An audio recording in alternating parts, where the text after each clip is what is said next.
Ardennes Forest, Belgium, 05:30 a.m., December 16, 1944. The world was silent beneath snow.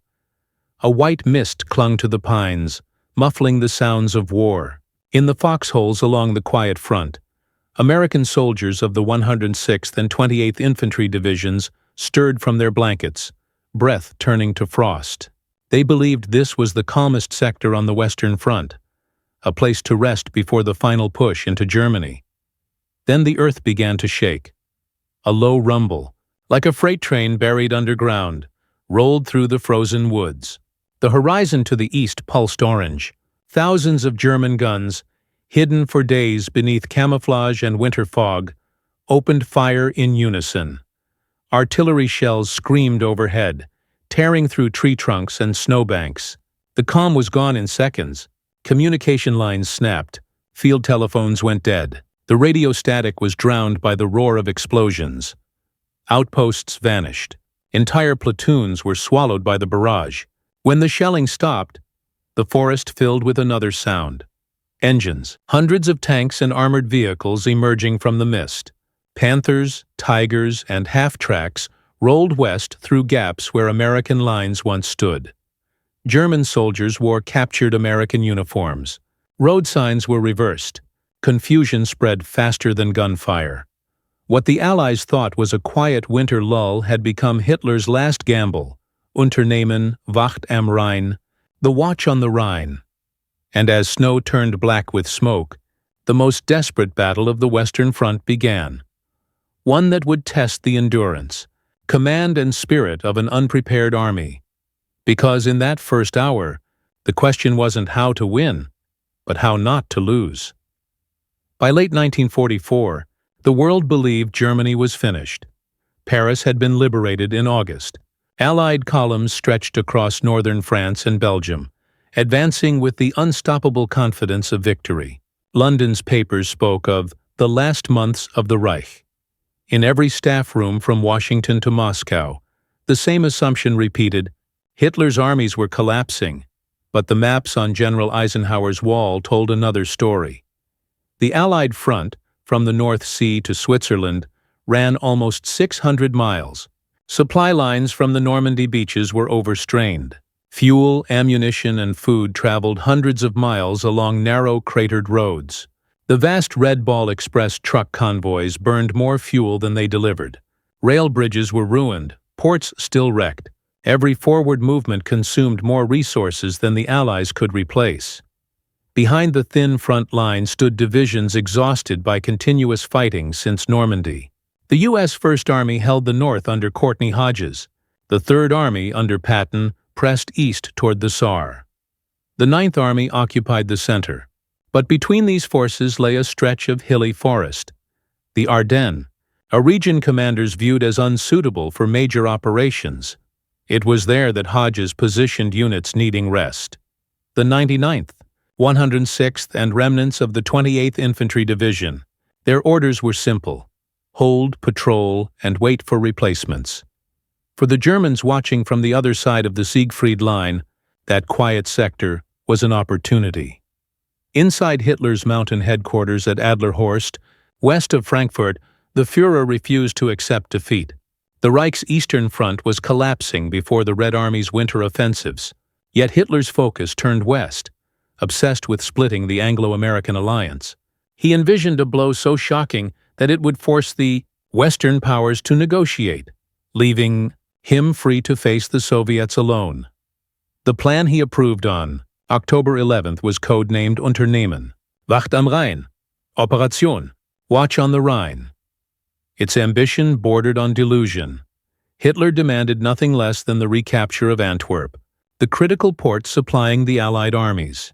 By driving through the Ardennes to the Meuse River and seizing Antwerp, he believed he could cut the British and Americans in half, trapping 21 Allied divisions in the north. If successful, the blow could shatter Allied morale and compel negotiation. It was Germany's last throw of the dice. In the smoke-filled planning rooms of the OKW, two generals tried to translate Hitler's dream into reality.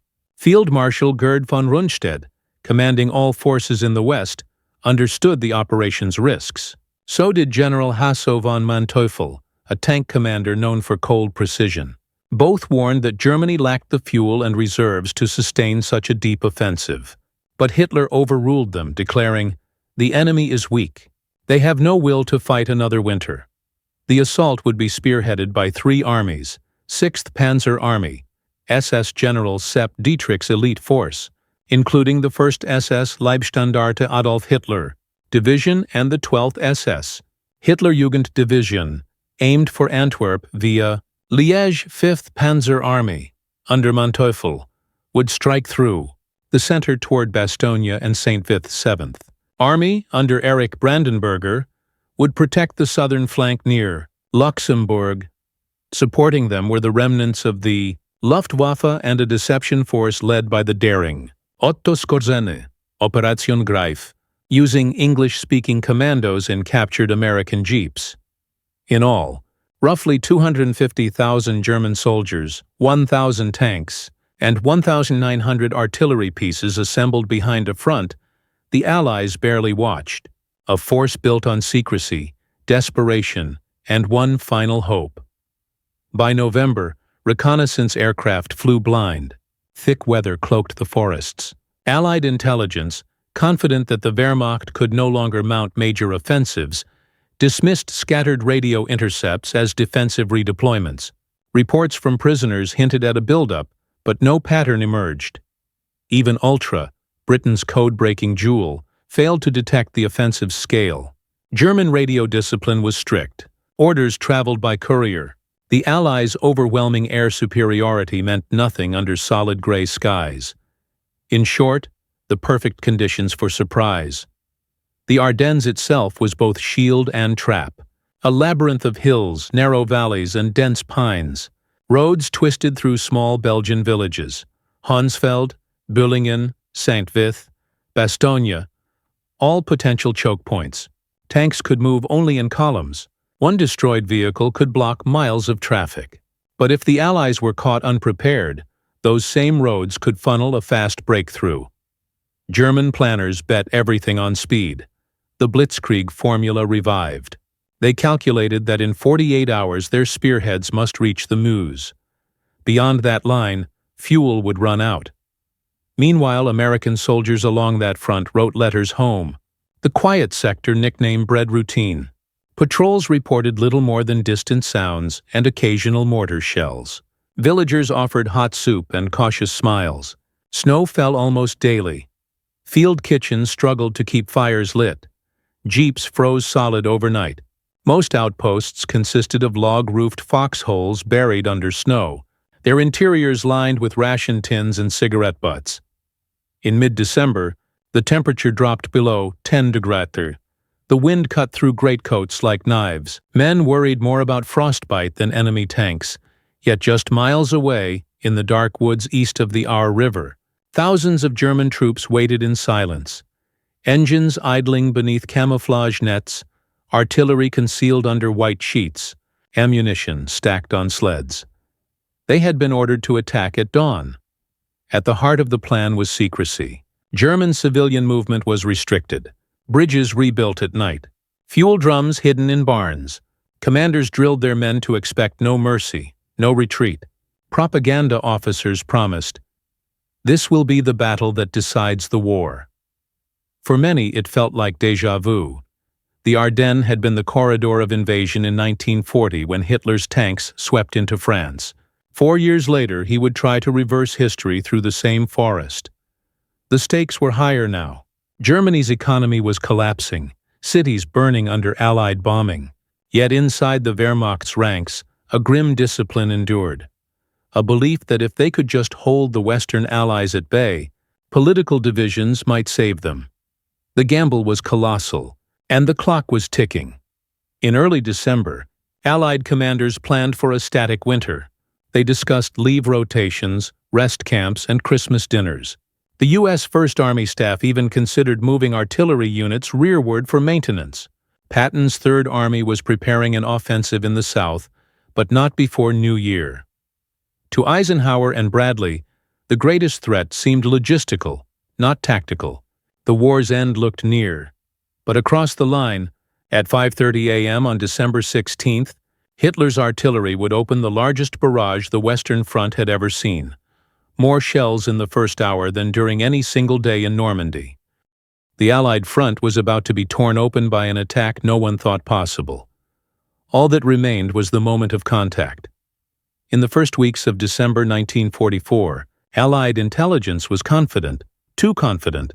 Signals analysts at SHAF headquarters near Versailles read fragments of intercepted traffic but saw nothing suggesting a major operation. A few reports mentioned new SS divisions moving west, but staff officers dismissed them as reserves reinforcing the Siegfried Line. Colonel Oskar Koch, Patton's intelligence chief, was one of the few who sensed danger.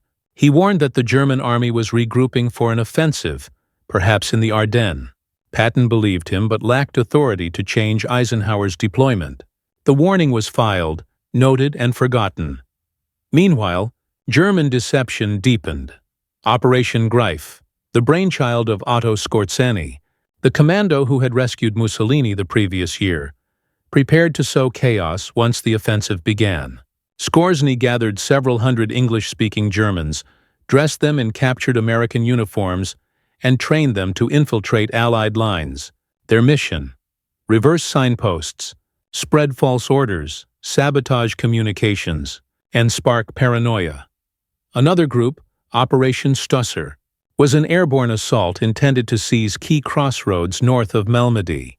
Though poorly executed, its mere rumor would later unsettle entire divisions.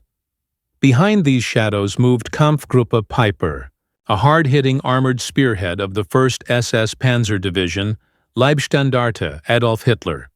Under Joachim Piper, the youngest SS regimental commander, its orders were brutal. Drive west without delay, take no prisoners, and secure the Meuse. Each element, deception, armor, terror, was designed to punch a hole faster than the Allies could react. The Americans in the Ardennes were in no position to stop it. General Troy Middleton's 8th Corps stretched over an impossible front. Nearly 90 miles of forest and ridge. Divisions under his command were either understrength, resting, or newly arrived. The 106th Infantry Division, fresh from training, had only 2 weeks of frontline experience. Its men were barely acclimated to the European winter. The 28th Infantry Division, mauled in the Ardennes Forest, was rebuilding morale. Their lines were thin, their artillery dispersed, their flanks exposed. The confidence of higher command trickled down into routine. Nothing ever happens in the Ardennes. Even civilians began to relax. Children played in the snow near Bastogne. Cafes reopened in small towns like Clairvaux and Saint-Vith. Belgian families who had fled in September started to return. The war felt distant, almost finished. Then came the weather, Hitler's greatest ally. For nearly a week before the attack, thick fog and snow grounded Allied aircraft. The overcast sky meant reconnaissance flights were impossible. Pilots reported visibility of less than 500 meters. Bombing raids were cancelled. To German planners, this was divine timing. Without Allied air power, the offensive could assemble undetected. Convoys of panzers and artillery moved only by night, headlights taped over, each vehicle spaced at 30-meter intervals. Local farmers heard engines echoing in the valleys, but dared not report them. By December 14th, the buildup was complete. From Monschau in the north to Echternach in the south, 29 divisions stood ready in silence. Artillery barrels aimed west, hidden beneath snow-laden tarps. The watchword was secrecy. Keine Bewegung bis 5:30 Uhr. At the tactical level, the plan was breathtaking in its precision and fragility. Fuel would determine everything. Germany's stocks were nearly exhausted. Each panzer division carried only enough for about 100 kilometers of movement. The offensive relied on capturing Allied fuel dumps along the way, especially near Stavelot and Bastogne. If those depots were destroyed, the offensive would stall within days. If they were captured, the road to Antwerp might open. To compensate, Hitler ordered rationing so severe that some divisions siphoned fuel from ambulances. Engineers built wooden ramps to roll tanks off rail cars quietly. Soldiers filled canteens not with water, but petrol, just to ensure every liter counted. Every gun, every shell, every drop of fuel was an act of desperation. A wager that surprise could outweigh logistics. At Allied headquarters in Spa, Belgium, December 15th passed uneventfully. Officers planned weekend dances, supply trains, and Christmas mail runs. The US 99th Division held a thin line near Elsenborn Ridge. Patrols reported hearing strange noises from the forest but assumed it was logging. Colonel Devine of the 106th noted a German prisoner claiming a big push was imminent. His report was filed under psychological warfare. Even General Eisenhower, meeting his staff that night, was discussing post-war occupation zones. To him, the Ardennes was a quiet flank, a rear area. No one expected tanks to emerge from those frozen trees. But in the darkness beyond the Aar River, hundreds of guns were being loaded. Infantry assembled in assault columns. Commanders received final orders sealed in envelopes marked Nur öffnen by Angriff, open only on attack. Men crouched beside their weapons, waiting for the minute hand to touch 0530. When the first shells hit, they came not as a barrage but as a wall of sound. American outposts at Losheimer Graben and Wallerscheid were obliterated before they could send a warning. Within minutes, telephone lines to Corps' headquarters went dead. Entire regiments were cut off, blind and isolated. German infantry moved through the smoke like shadows, supported by tanks advancing on narrow forest roads. American units, still unsure what was happening, scrambled to form defensive lines. But radios crackled with false orders, and road signs led them the wrong way. In the span of an hour, the entire Allied front in the Ardennes, from Monschau to Echternach, was in chaos. That morning, as the first reports reached Staff headquarters, Eisenhower's staff stared in disbelief. "This can't be a major attack," one officer said. "They don't have the strength." But by midday, messages from Middleton's E8 Corps painted a grimmer picture. The front was collapsing. The Germans were advancing on multiple axes. American regiments were disappearing. Bastogne and St. Vith were already under threat. It was the largest surprise on the Western Front since 1940, and the beginning of the costliest battle the United States would ever fight.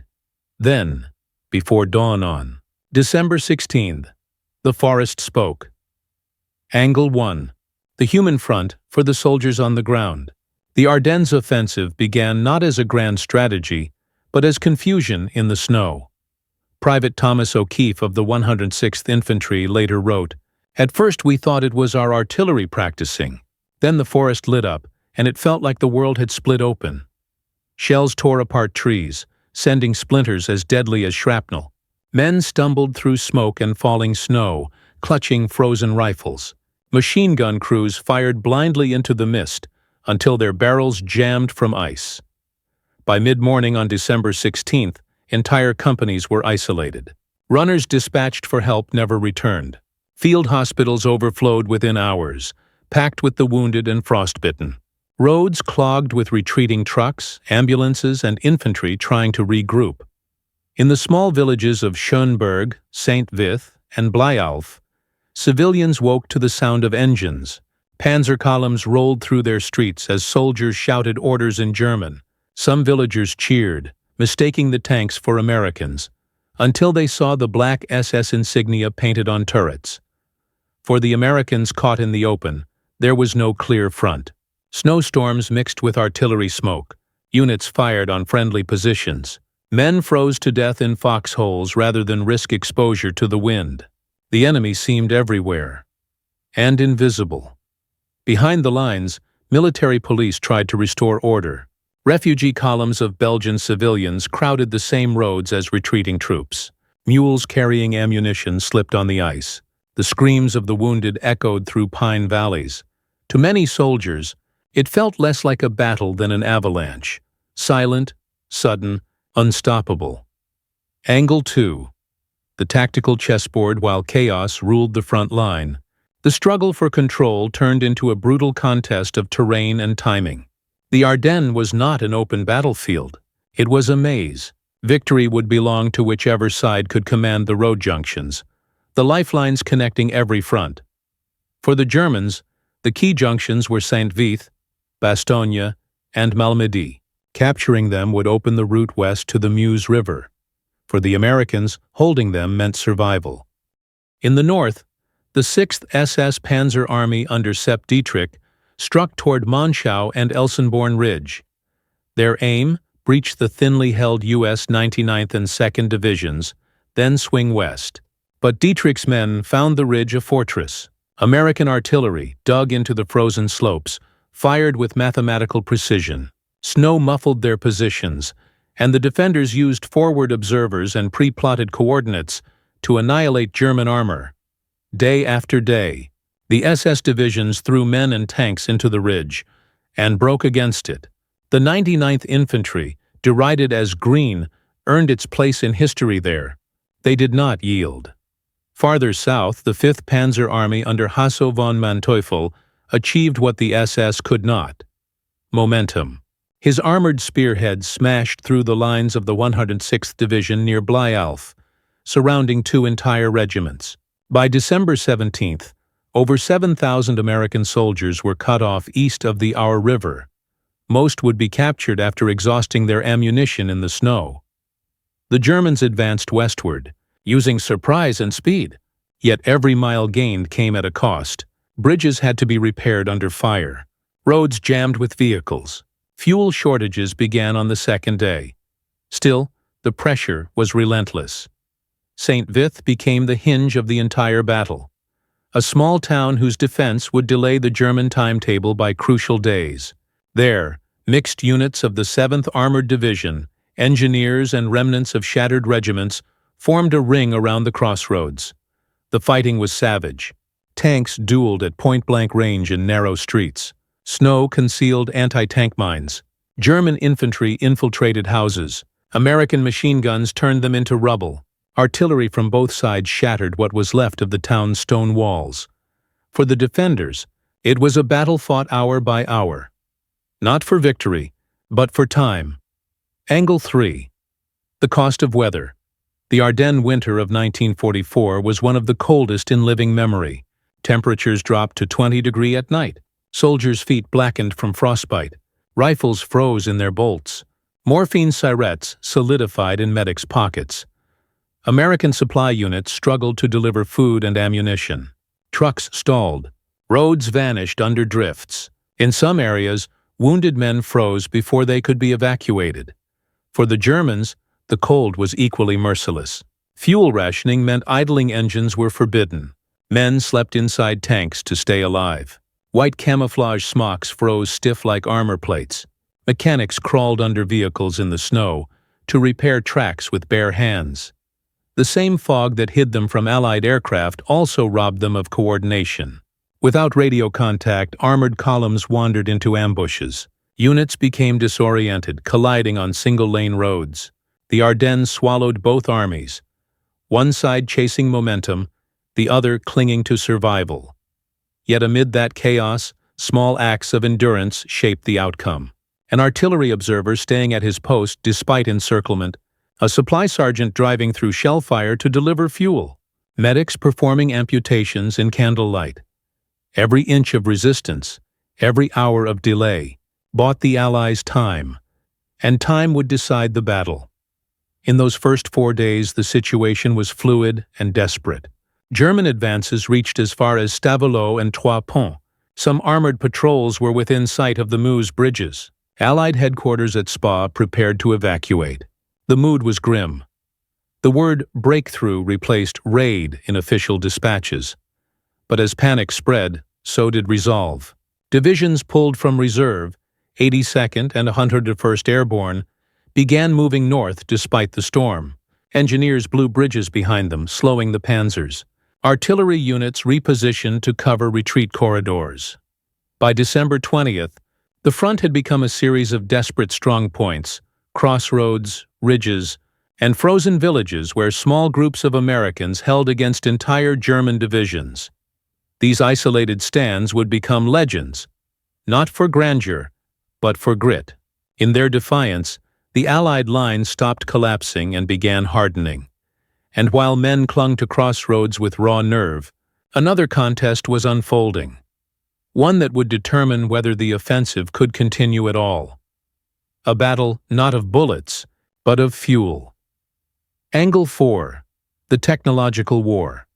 Beneath the snow behind the blizzards and confusion, the Battle of the Bulge was also a contest of machines, tanks, guns, radios, and the logistics that bound them. It was the last great armored clash on the Western Front, fought under the worst conditions Europe could offer. The Germans entered the Ardennes with 1,400 tanks and assault guns. Among them the feared Panther, sleek, powerful, with a high-velocity 75mm gun that could destroy a Sherman at 1,500 meters. But that power came at a price. Its long barrel snagged on trees, its wide tracks jammed in frozen mud, and its complex engine devoured fuel the Reich no longer had. Facing them, the Americans fielded the M4 Sherman, mechanically reliable, easier to repair, and crucially, far more numerous. On paper it was outgunned. In practice its endurance won battles. Shermans that broke down were fixed in hours. Panthers left the field when their fuel ran dry. Artillery was the Americans' equalizer. The U.S. Army's field artillery system, flexible, accurate, and fast, became the most lethal weapon in the Ardennes. Fire direction centers used triangulated spotting and pre-registered targets to deliver massed fire within minutes. Even surrounded units could call down devastating barrages through portable radios, guided by observers who often died holding the key to the net. When German tanks entered a village, the defenders would hold until artillery turned the streets into craters. When the weather lifted, the P-47 Thunderbolts and Typhoons would finish the work, cutting convoys to pieces. But for the first 10 days, the skies remained closed. Snow, fog, and sleet blinded reconnaissance and silenced air power. It was an infantryman's war again, fought face to face, with frozen rifles and courage. Angle 5. Leadership in the fog at higher levels. The Ardennes tested leadership more than any campaign since Normandy. Eisenhower, commanding all Allied forces, faced the nightmare of a front collapsing in the middle. Bradley, responsible for the 1st and 3rd Armies, had to make decisions faster than information could reach him. In the first 48 hours, reports were fragmented, contradictory, or silent. Corps commanders could not locate their divisions. Divisions had lost contact with regiments. Eisenhower's first move was critical. He chose not to panic. Instead, he activated a reserve response built on flexibility. He ordered the 82nd and 101st Airborne Divisions, then resting near Reims, to move north toward the Gap. The 16th Airborne Corps, under Matthew Ridgway, became the fire brigade of the Ardennes. Their arrival would turn isolated resistance into coordinated defense. Meanwhile, in Luxembourg, General George S. Patton read the situation with instinctive clarity. Patton's Third Army had been poised for an offensive toward the Saar. Within hours of hearing the first reports, he told his staff, "We're turning north. We're going to relieve Bastogne." It sounded impossible. His armored divisions were facing east, separated from Bastogne by hundreds of kilometers of frozen roads, but his staff had planned for contingencies. In one of the most remarkable logistical maneuvers of the war, Patton's army pivoted 90 degrees in 3 days, a movement Eisenhower later called a masterpiece of command. While Patton moved, others held. At St. Vith, Brigadier General Bruce Clark refused to abandon his mixed force of infantry, armor, and engineers, despite orders to withdraw. His defense delayed the 5th Panzer Army by 4 critical days that would later save Bastogne. At Elsenborn Ridge, the 99th and 2nd Infantry Divisions held fast, preventing the 6th SS Panzer Army from turning north toward Liège. Leadership at every level, from Eisenhower's calm at Schaff, to Patton's bold maneuver, to a lieutenant holding a crossroads, kept the Allied line from unraveling. And in the fog of that leadership, something unplanned yet decisive emerged. Endurance. Angle 6. Deception and terror. The German offensive was not only military, it was psychological. Disguised commandos under Otto Skorzeny, Operation Greif, slipped behind Allied lines dressed in American uniforms. They switched road signs, misdirected convoys, and spread rumors that Eisenhower himself was a target for assassination. The impact was immediate. Military police set up checkpoints across France and Belgium, questioning every soldier, even generals, on trivia like baseball scores or state capitals to verify their identity. Delays mounted. Convoys were halted for hours. The paranoia spread faster than the commandos themselves. But the deception soon turned darker. On December 17th, Kampfgruppe Peiper advanced through Büllingen and Stavelot. Near the crossroads of Malmedy, Peiper's men captured more than 80 American prisoners from the 285th Field Artillery Observation Battalion. They were marched into a snow-covered field and machine-gunned. Survivors were hunted down among the bodies. News of the Malmedy massacre raced through the American lines. The effect was profound. Rage replaced confusion. Orders circulated. No SS prisoners. The massacre hardened resistance. It turned the Battle of the Bulge from a strategic surprise into a moral crusade. Units fought not only for survival but retribution. Peiper's advance, once the spearhead of the entire offensive, would end days later when his tanks ran out of fuel near La Glaise. He abandoned them and escaped on foot, leaving behind his dead, his prisoners, and his last hope of reaching the Meuse. The brutality of Malmedy became the emblem of German desperation, a final act of cruelty in a war already drowning in it, and it ensured that from that point on, the American defense would not bend. Angle 7. The spirit of the defense. By December 20th, the German drive was slowing. The initial shock had given way to stubborn pockets of resistance. The bulge on the map was deep but fragile, its flanks exposed. At its center lay the town that would define the entire battle, Bastogne. A modest Belgian market town with 7 converging roads, Bastogne was the logistical heart of the Ardennes. Whoever controlled it controlled the movement of men and supplies. When the offensive began, it was lightly held by rear echelon units. But within 48 hours, the 101st Airborne Division under Brigadier General Anthony McAuliffe and elements of the 10th Armored Division had arrived. They dug in, surrounded, outnumbered, and under constant bombardment. There were no guarantees. Food was scarce, medical supplies ran low, and temperatures fell each night. When German envoys approached with a surrender demand, McAuliffe's reply was famously short. Nuts. That word, defiant, absurd, and utterly American, spread through the encircled lines like fire. Soldiers scrawled it on tank hulls, walls, and ration boxes. It became a statement of will. The U.S. Army would not yield. Every attempt to break the circle failed. Paratroopers repelled attack after attack from SS divisions, sometimes fighting with bayonets and borrowed weapons. Artillery shells were rationed to a handful per hour.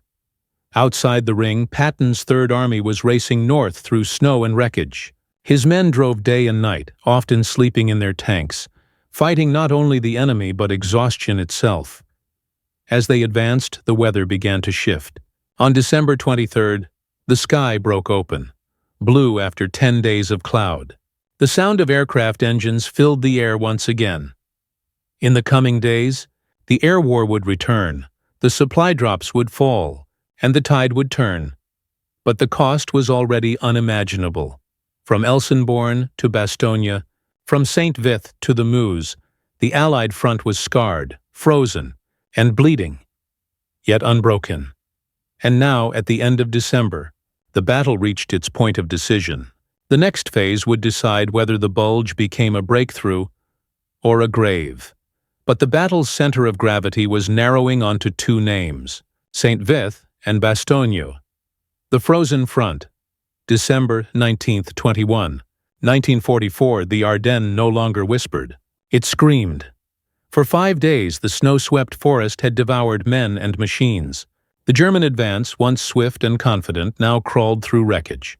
Bridges lay in ruins, villages burned to ash, and every crossroad became a battlefield. At the northern shoulder near Elsenborn Ridge, American artillery thundered without pause. Forward observers relayed coordinates from hilltops buried in snow. When German tanks appeared through the mist, entire batteries shifted fire by radio. 5 rounds battery. Fire for effect. Explosions walked across the white landscape like rolling thunder. The SS divisions attacking the ridge, including the 12th SS Panzer and 3rd Fallschirmjäger, found themselves trapped in a killing zone. Tanks bogged down on icy slopes, infantry shredded by airburst shells armed with new proximity fuses. A secret weapon that detonated rounds above ground, raining shrapnel in perfect cones. By December 20th, the German High Command realized the northern thrust had failed. Dietrich's 6th Panzer Army was stalled, but to the south, Manteuffel's 5th Panzer Army still advanced, towards St. Vith. The crucible of St. Vith was small, unremarkable, and vital.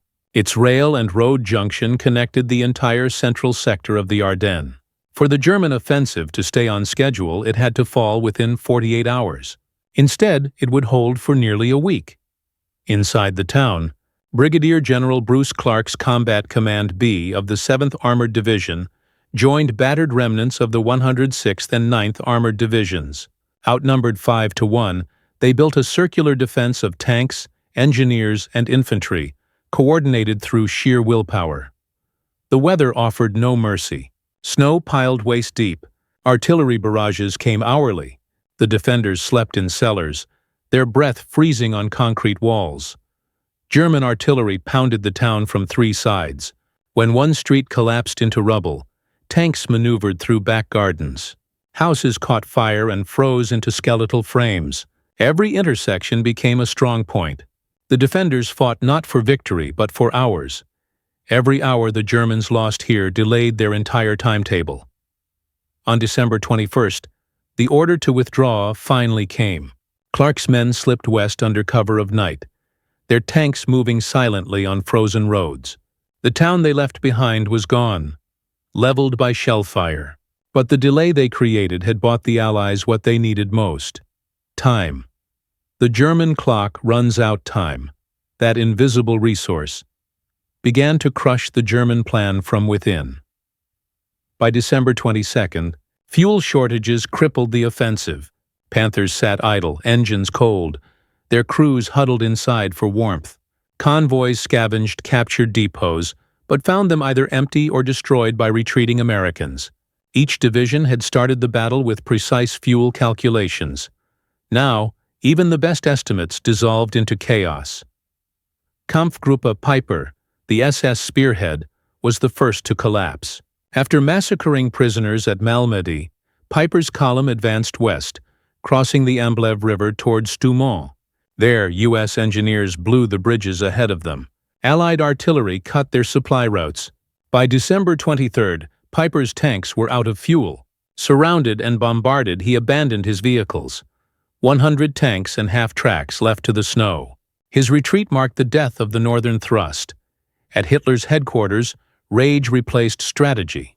The Führer demanded his generals press on, insisting that Bastogne and Dinant be taken at any cost.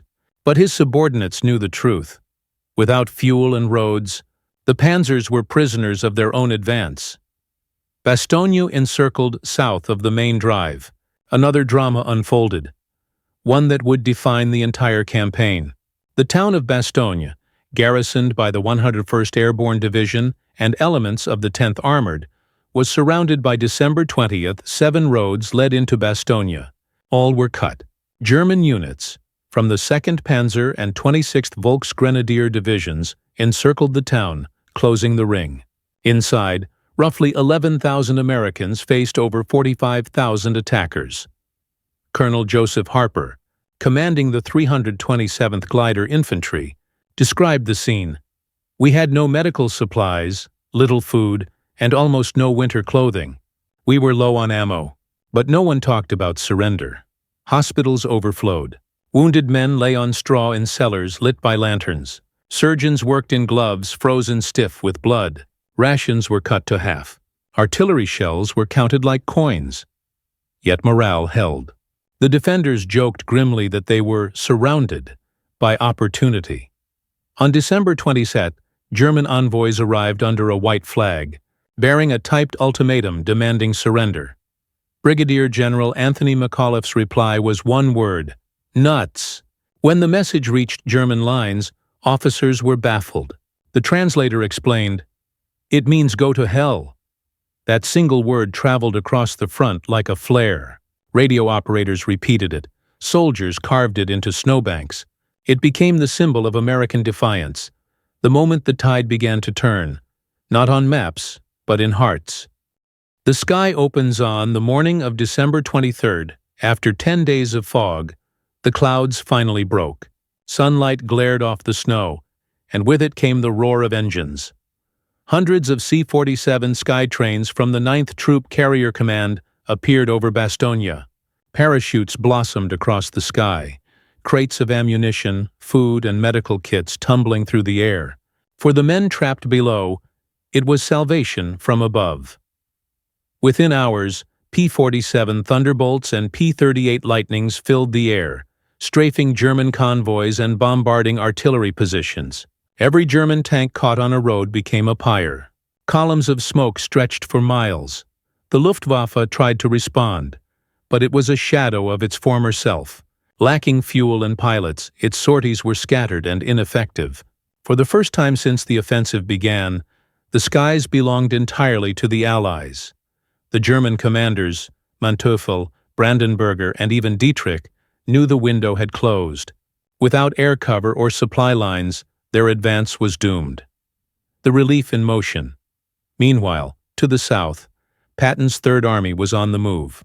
In one of the most extraordinary maneuvers in modern warfare, Patton had pivoted his entire front, 3 corps, 250,000 men, 90 degrees north toward Bastogne. The roads were treacherous. Snow and ice turned each mile into agony. But the orders were relentless. Advance. Keep moving. Convoys rolled through the night. Headlights blacked out. Drivers guided only by the glow of the lead vehicle's exhaust.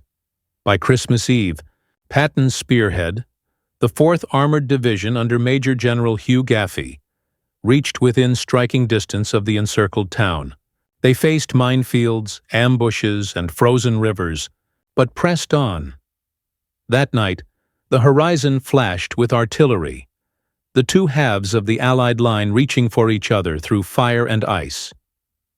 In the snowbound foxholes of Bastogne, the defenders heard the distant rumble of engines and gunfire, coming from the south. Word spread, "Patton's coming." They held their lines through the night, repelling final German assaults. The next day, December 26th, an American tank from the 4th Armored Division, Sergeant Jean A. Cook's Sherman, broke through the southern perimeter at Mende Saint-Étienne. The siege of Bastogne was over. Men who had not slept in days stood in the snow and cheered until their throats cracked. Medics wept. Chaplains blessed ammunition boxes turned into altars. The relief of Bastogne did not end the battle, but it ended the danger of collapse. The German offensive, once a hammer blow, was now a trapped fist. And yet, even as the ring around Bastogne broke, the fighting across the Ardennes raged on. To the north, the remnants of Piper's command were hunted through the woods. To the south, German armored divisions still pressed west, their eyes fixed on the Meuse. The next days would decide whether Hitler's gamble would die in the snow or reach the river.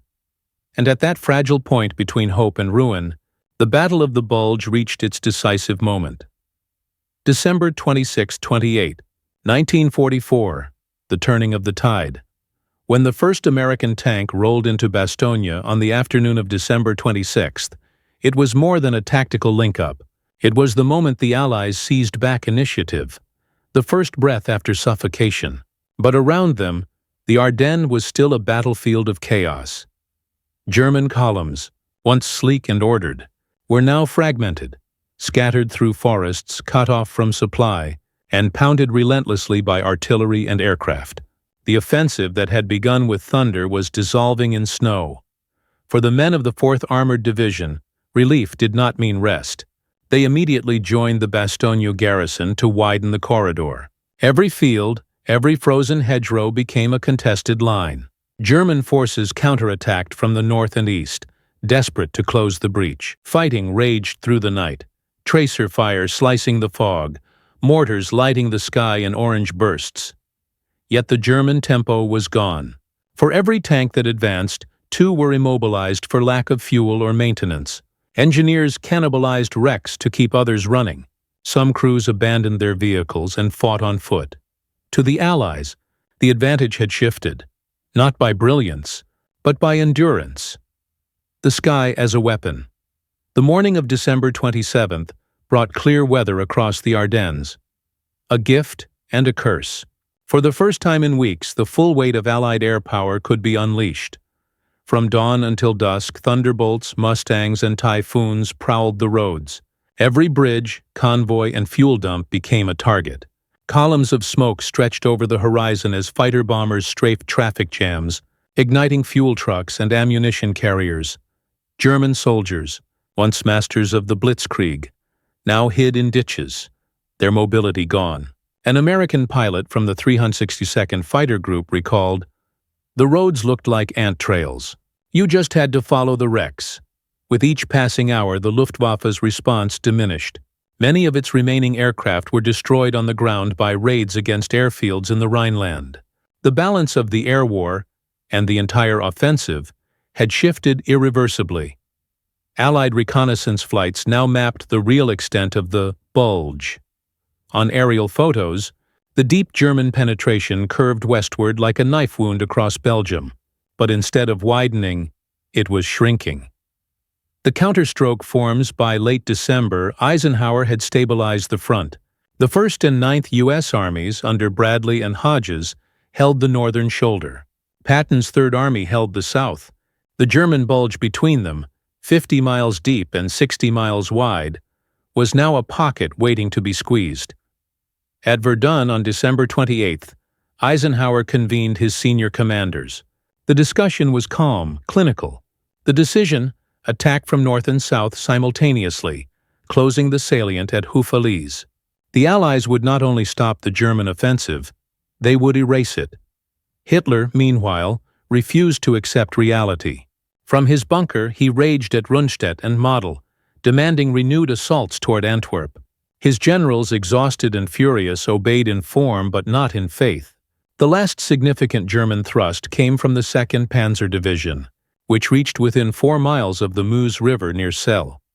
On December 27th, its lead elements, a handful of tanks, looked down from the high ground at Dinant. They could see the river, their final objective, but their fuel tanks were dry. Allied artillery found them first. By the next morning, British units of the 29th Armored Brigade and American tank destroyers encircled the position. The 2nd Panzer Division ceased to exist as a fighting force. That was the farthest point of the German advance, and the symbolic end of the offensive.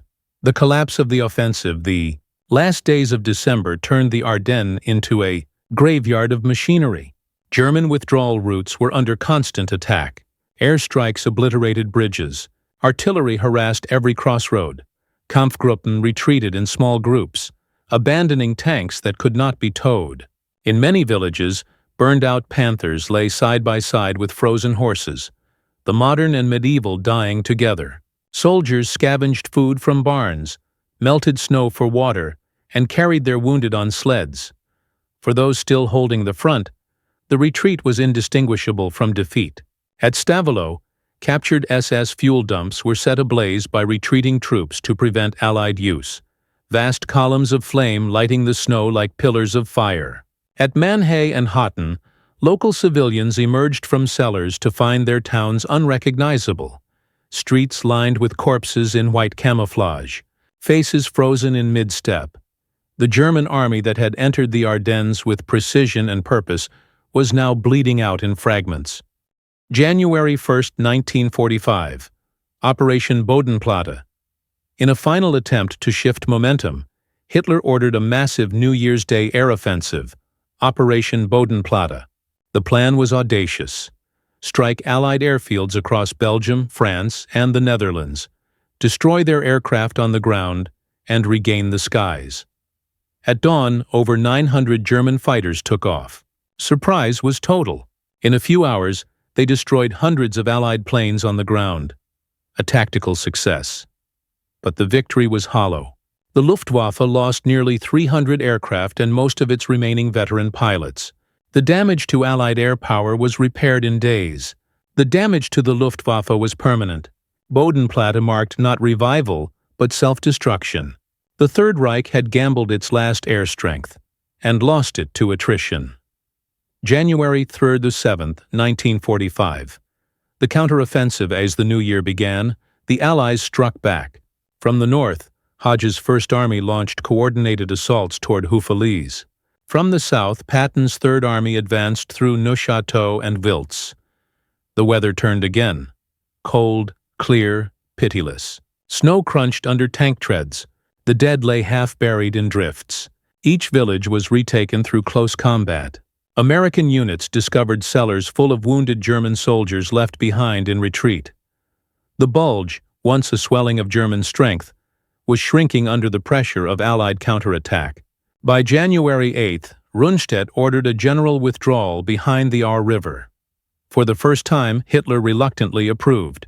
His generals could no longer conceal the truth. The offensive was finished. The end in the snow. By January 15th, the lines had returned almost to where they had started a month earlier. The German army had failed to capture Antwerp, failed to reach the Meuse, and failed to split the Allied front. The cost was staggering. Over 80,000 German casualties, killed, wounded, or captured. Nearly 600 tanks and assault guns lost. Thousands of trucks, guns, and aircraft destroyed.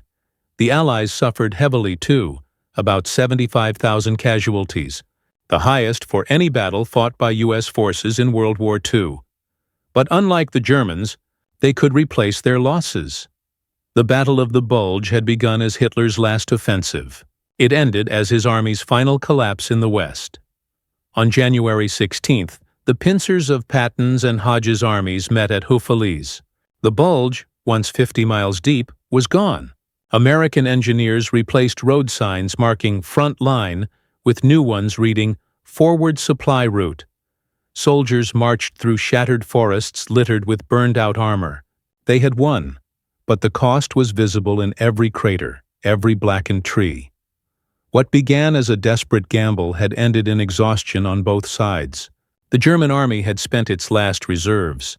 The road to the Rhine now lay open, and as the smoke drifted above the ruins of Bastogne and St. Vith, the realization settled across the Allied command.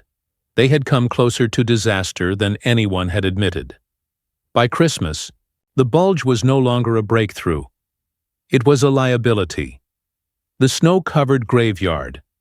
January 1945, when the guns finally fell silent in the Ardennes, the landscape resembled another planet. Forests once thick with pines were flattened. Snowfields were pocked with shell craters and littered with burned-out tanks. Villages that had existed for centuries were gone, reduced to blackened chimneys and piles of frozen brick. In every hollow and ditch lay the remains of a battle fought to exhaustion. Men from both sides, Germans in gray and Americans in olive drab, were buried together beneath the snow. Recovery teams worked for weeks, marking shallow graves with ration boxes and broken rifles. In some areas, the dead could not be retrieved until spring. It was the costliest engagement ever fought by U.S. forces in World War II. Official figures recorded over 75,000 American casualties, killed, wounded, or captured. For Germany, the toll was even higher, over 80,000 men, along with nearly all the tanks and fuel reserves committed to the offensive. The battle's scale was staggering. More than 600,000 American soldiers took part. The front stretched across 80 miles of snowbound terrain. Nearly 700 tanks and 1,600 artillery pieces were destroyed or abandoned. The air was thick with the smell of diesel, cordite, and frost. The Ardennes had become a graveyard, not only of men and machines, but of illusions. The strategic reckoning at the Allied headquarters in Versailles. The initial shock gave way to analysis. The Battle of the Bulge had exposed weaknesses that success had concealed. Intelligence had failed.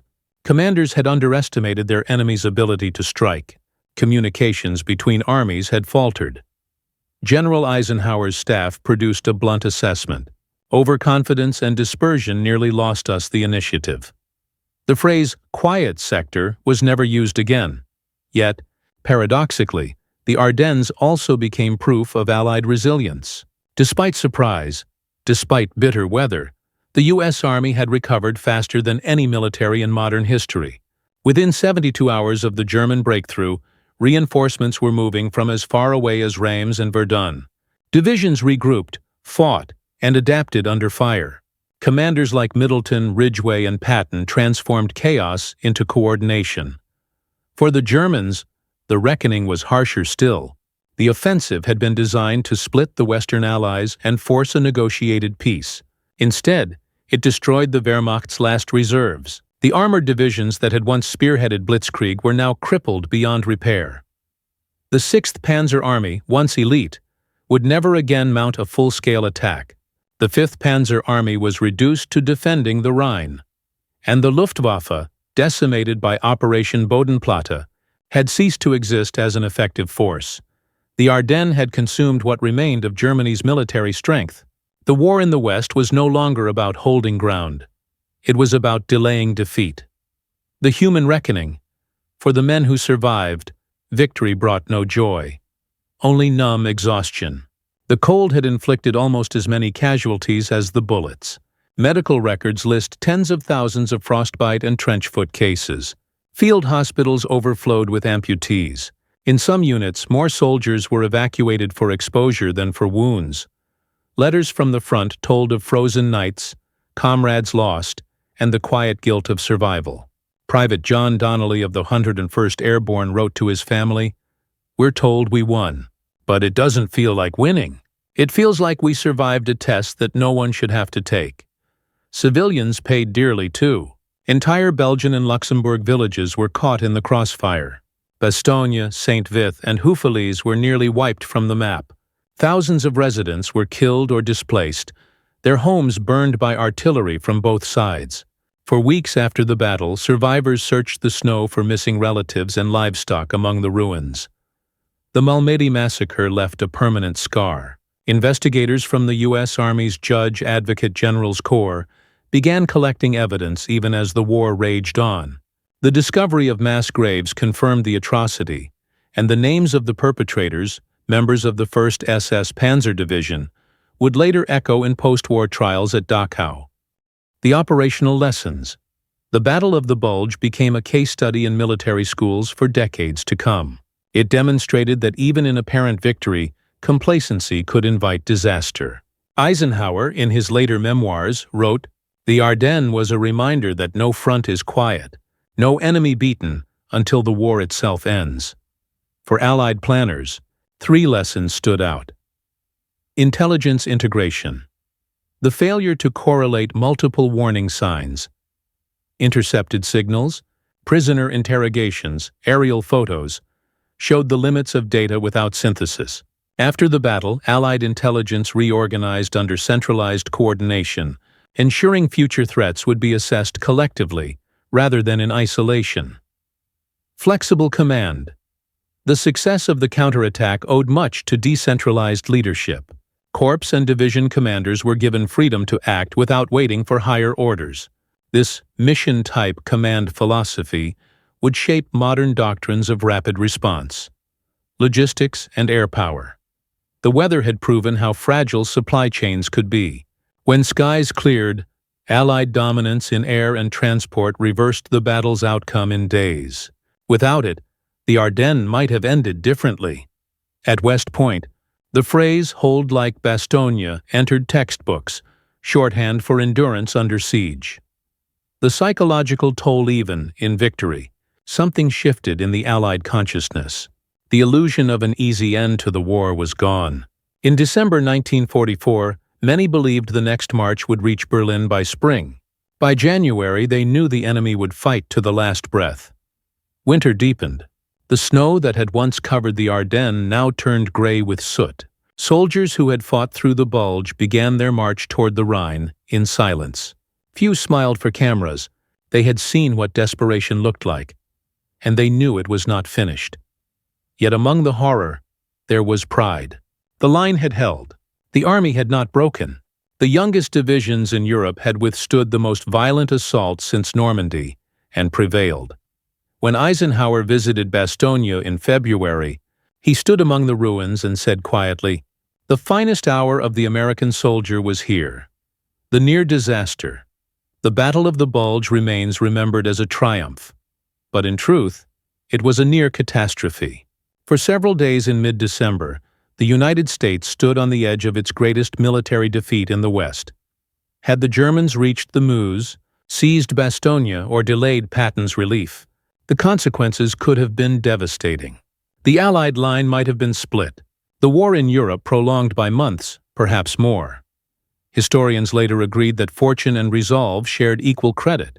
The weather favored surprise, then shifted at the perfect moment. German fuel shortages crippled momentum, and above all, the resilience of ordinary soldiers, riflemen, engineers, gunners, turned chaos into resistance. It was not generals who saved the Ardennes. It was the men who refused to move when every order told them to fall back. Yet the numbers and reports, however precise, hide the sharper truth.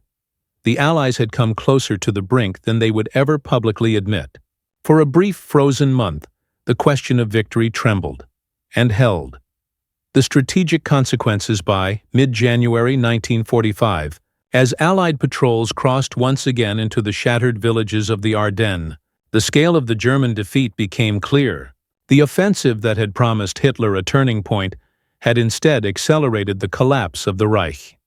The Wehrmacht had lost more than divisions. It had lost its future. Panzer units, once the pride of German warfare, were gutted. Trained crews were irreplaceable, fuel reserves exhausted, and the industrial heart of Germany now lay open to bombing without shield or reserve. In the east, the Soviet Red Army launched its own winter offensive on January 12, 1945. Operation Vistula Oder, advancing nearly 300 miles in just 3 weeks. Hitler's gamble in the Ardennes had stripped his western front to feed the offensive, leaving his eastern flank fatally exposed. When the Red Army reached the Oder River, less than 50 miles from Berlin, the High Command finally understood.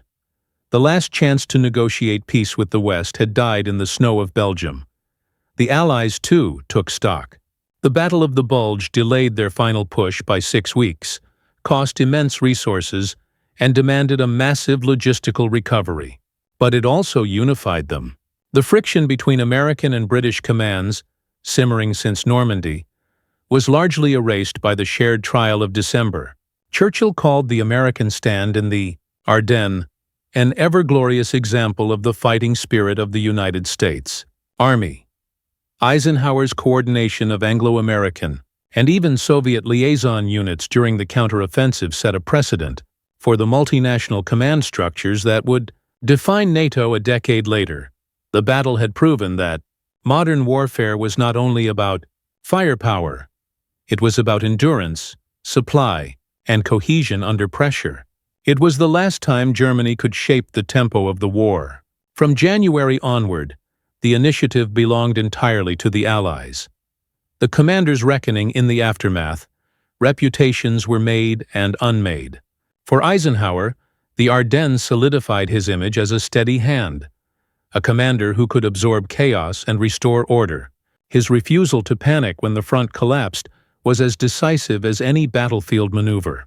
For Patton, it was vindication. His 90-degree turn and relief of Bastogne became legend, a case study in operational flexibility. His staff's meticulous planning allowed him to move faster than any army in modern history over winter terrain. Omar Bradley, by contrast, received quiet criticism for the initial overconfidence that left the VIIth Corps so thinly spread. But his coordination with Patton during the counterattack restored confidence in his leadership. In Britain, Field Marshal Montgomery's cautious handling of the northern counterstroke sparked controversy, especially his claims after the battle that his control saved the Americans. Eisenhower diffused the feud diplomatically. Another act of leadership that preserved Allied unity when pride could have fractured it. On the German side, the aftermath was one of quiet despair. Manteuffel, the most capable of the German field commanders, privately admitted the offensive was lost the moment fuel became decisive. Rundstedt and Model clashed bitterly over blame. Both understood that Hitler's interference had doomed their efforts. By April, Model would take his own life in the Ruhr pocket, his armies encircled. For Hitler, the Ardennes became an obsession, a delusion he cited as proof that faith and will could still triumph over material odds. The facts told otherwise. Memory and myth as spring arrived, and the snows melted. The Ardennes revealed its ghosts. Belgian villagers unearthed mines from their fields. American engineers cleared roads lined with twisted metal, and recovery crews gathered the remains of the fallen. More than 40,000 graves spread across makeshift cemeteries. In the months that followed, the battle began to take shape in memory. Newspapers called it the Bulge, borrowing the term from maps that showed the deep German penetration into Allied lines. But for the men who had been there, it was simply the winter, spoken with the quiet weight of those who had seen too much. War correspondents, following Patton's advancing armies, sent home images of snow-covered tanks and weary soldiers wrapped in blankets. Hollywood would later turn those images into films. Battleground, Patton, Band of Brothers, each telling a fragment of a larger truth. Yet the real story was colder, harder, and deeply human. No script could capture the silence of the forest after the barrage, or the faces of medics thawing morphine over candles, or the sound of men marching past their friends frozen where they fell. For Europe, the Ardennes was another wound, but also a proof that liberation had come at a terrible cost. For America, it became a symbol of resilience, the moment when inexperience turned into resolve. The war's closing. Arc after the Ardennes, momentum returned to the Allies with unstoppable force. In February 1945, Operation Veritable and Operation Grenade broke through the Siegfried Line. By March, American and British forces had reached the Rhine. On March 7th, U.S. troops captured the Ludendorff Bridge at Remagen intact, the last crossing into the heart of Germany. Patton's tanks would soon cross the Rhine farther south, pushing toward the Main and beyond. In less than 4 months after the Battle of the Bulge, the Third Reich ceased to exist, but the lessons of that frozen campaign endured. Military academies studied it as the classic example of surprise under conditions of overconfidence.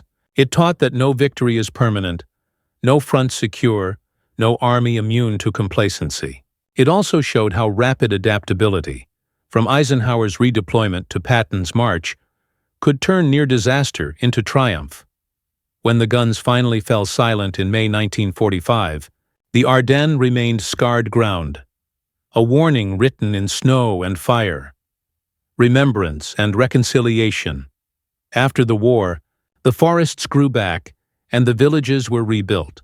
The fields where tanks once burned became meadows again, but beneath the soil lay remnants, twisted steel, rusted helmets, fragments of letters. Every winter, locals still find live shells when the frost thaws. Memorials rose quietly. At Bastogne, the great star-shaped Mardassen Memorial, inscribed with the names of all U.S. states. At Malmedy, a small stone cross marking the site of atrocity. At Elsenborn Ridge, a monument to the 99th Division, the battle babies who refused to break. Veterans returned decades later, walking the same roads they had fought along in their youth. Some met former enemies, sharing cigarettes and silence. The Ardennes, once a killing ground, became a place of shared remembrance. In Bastogne, Belgian children still decorate Christmas trees each year with the colors of the 101st Airborne. They call it the day the Americans came back. Legacy in the end. The Battle of the Bulge was more than a battle. It was a mirror, reflecting both the limits of power and the depth of human endurance. It revealed the vulnerability of armies that believe victory is inevitable, and the strength of those who fight when victory seems impossible. For the United States, it was the passage from confidence to maturity. For Germany, it was the last echo of a lost empire. For Europe, it was the winter that froze history in place before it thawed into peace. Which leaves one final question. What did this near loss truly mean for the course of history, for the men who lived it, and for the idea of endurance itself? The Ardennes in winter is quiet again. Snow drifts between the trees where once the forest burned. The air smells of pine and frost. Here and there, a rusted shell casing glints in the light, a small reminder of the month when the world seemed to tilt on its axis. In December 1944, the United States faced something it had not known since Pearl Harbor, the real possibility of defeat. The armies that had swept across France were caught unprepared, their confidence shattered by an enemy they thought beaten. And yet, in that frozen forest, something deeper than strategy emerged, something that no plan could measure. Endurance. The Battle of the Bulge was not won by the best-equipped army or the most brilliant generals. It was won by men who stayed in their foxholes when the sky fell, by medics who kept working when their morphine froze solid, by tank crews who pushed burning vehicles out of crossroads just to buy another hour. In every sense, it was a human victory, measured not in miles gained, but in courage unbroken. The battle also revealed a truth about modern war, that technology and power mean little without time. In the Ardennes, the clock was the ultimate weapon. Every delay, every hold, every mile denied was a thread woven into survival. The Germans gambled on speed. The Americans survived on patience. When the skies cleared and Allied air power returned, the balance flipped, not because the machines changed, but because time had changed. It was a reminder that in war, momentum is not born of strength alone, but of endurance measured against exhaustion. For historians, the Battle of the Bulge is a study in paradox. It was both a victory and a warning, a triumph born from failure, a defense built from surprise. It showed that even in an age of machines, the human factor remained decisive. It also showed how close great nations can come to disaster when they begin to believe that the end of struggle is guaranteed. The U.S. Army that emerged from the Ardennes was different from the one that entered it. Harder, quieter, more cautious. The soldiers who crossed the Rhine in March 1945 were not conquerors. They were survivors. They had learned what war truly meant, that heroism is often nothing more than doing your duty when everything around you falls apart. The Ardennes changed the German army too, not through victory or defeat, but through exhaustion. It marked the end of the myth of invincibility. The Wehrmacht that had once rolled across Europe was now fighting from memory, its strength drained into snow and mud. In its failure, the world saw the last flicker of a regime that had long mistaken faith for fuel. When the smoke cleared, both sides stood altered, one broken, the other tempered. It was, in every sense, the last great crucible of the Second World War in the West. In the decades that followed, veterans returned to these hills. They stood where they had once fought, listening to the wind through the pines. Some came alone. Some came with families who could not understand how quiet could be so heavy. They found their old foxholes filled with leaves, the forests reclaimed by time. In Bastogne, they walked the roads now lined with cafes and schoolhouses, and saw Belgian children playing where tanks had once burned. Many of them said the same thing, that the battle never truly left them. It just grew quieter. Today, the world remembers the Battle of the Bulge not as a story of glory, but as a story of endurance. A reminder that even the strongest nations can stumble, that even the best armies can be surprised. That victory is never owed. It is earned inch by inch, breath by breath. It remains the largest and bloodiest battle ever fought by the United States Army. A winter of fear, resolve, and transformation. It was proof that the strength of a free people lies not in perfection, but in persistence. Eisenhower once wrote, looking back on that winter, "The true soldier fights not because he hates what is in front of him, but because he loves what is behind him." Those words capture what the Ardennes revealed, that war is not sustained by hate, but by duty and connection. The men who stood in the snow were not defending lines on a map. They were defending each other. In every war, there comes a moment when the future hangs on a single thread. A road, a ridge, a town on a map. For the Allies in World War II, that thread was Bastogne. If it had fallen, the war might have taken a darker turn. But it did not. The men held. The line held, and history turned. So now, as the snow falls again on the Ardennes and silence returns to the woods, the lesson remains the same. Strength is not certainty. Victory is not destiny. And courage is not loud. It is simply the refusal to yield, even when surrounded. In the still forests of Belgium, history whispers that truth through the trees. Strength is not certainty. It is endurance. If this story moved you, if you believe history should be remembered not as dates and maps, but as human endurance, then share this film. Each view keeps these memories alive, of soldiers who stood their ground in snow and silence, so the world could stand free. Subscribe to the channel for more true, cinematic histories of the men, machines, and moments that shaped the Second World War. Every week, we bring you another story where courage met catastrophe, and history turned on a single decision. Because remembering isn't nostalgia, it's respect.